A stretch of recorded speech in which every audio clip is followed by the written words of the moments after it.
Hey, good morning, everyone. Happy Wednesday.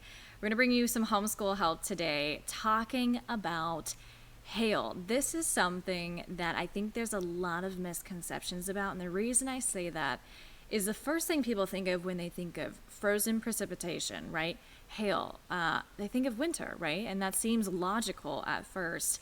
But that's actually not the case. Hail can happen frequently in summertime.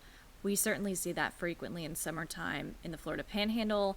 And hail actually most frequently occurs not during winter, not even during summer, but during spring and during fall. So we're going to talk about why that is, how hail forms, and we're going to start by talking about the severe threat of hail, because hail can do a lot of damage. A fun exercise would probably be to look up just some of the damage it can particularly do to property. So mobile homes, people's cars. Hail can do some nasty things and can cause a lot of economic loss. So let's talk about the size. Obviously, the bigger the size, the more damage. So if you have quarter size hail or higher, greater in size, that's going to be qualified as severe. So if we're talking about a severe thunderstorm warning, that storm has the potential to produce quarter size hail or greater. And you can see all the way up to softball size hail. Yeah, you don't want to see that all the way down to pea-size hail. So small hail, and that's actually something we could potentially see today into the afternoon across the Florida Panhandle.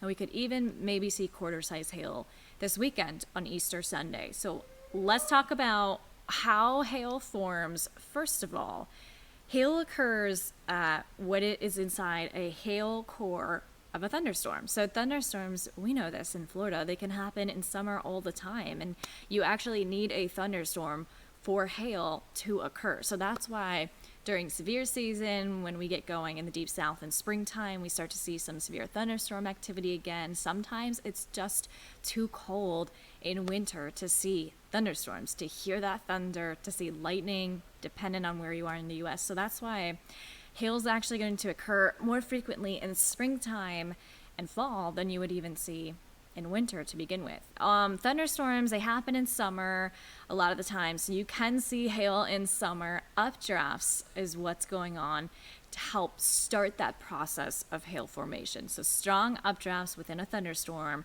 that is rapidly rising columns of air that sweeps on up and carries that water vapor, that rain, to mid to upper levels of the atmosphere. And if you know anything about those levels, very, very cold once you get to those upper levels of the atmosphere. That's where that hail core starts to form, often associated with the heaviest rain in a severe thunderstorm, or it could just be a thunderstorm. Again, that's just dependent on the size of hail that system can produce. But that updraft lifts all of that air, and either the updraft weakens, it can no longer support itself, or the size of the hail actually gets large enough where we can start to see that hail fall. So the hail is able to survive, can stay as frozen precipitation even down at the surface. So that's why in summertime it is very possible and actually happens frequently where we do see that hail form.